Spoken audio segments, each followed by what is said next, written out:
નમસ્કાર દર્શક મિત્રો, વૈભવદ્રષ્ટિ સમાચારમાં આપનું હાર્દિક સ્વાગત છે। બોડેલી કરંટ પેટ્રોલ પંપ પાસે સર્જાયો અકસ્માત। બોડેલી હારોલ રોડ પર આવેલ કરંટ પેટ્રોલ પંપ પાસે અકસ્માત સર્જાયો છે। આ અકસ્માતમાં ધાનકવાડ વિસ્તારમાં રહેતા સમીર મલેકનું ઘટના સ્થળે મોત નીપજ્યું છે।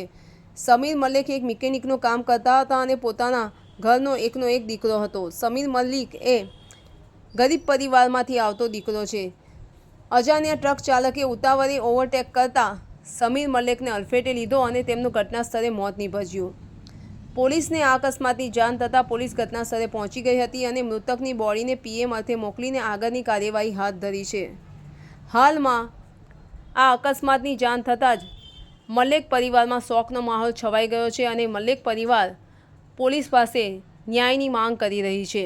ધન્યવાદ।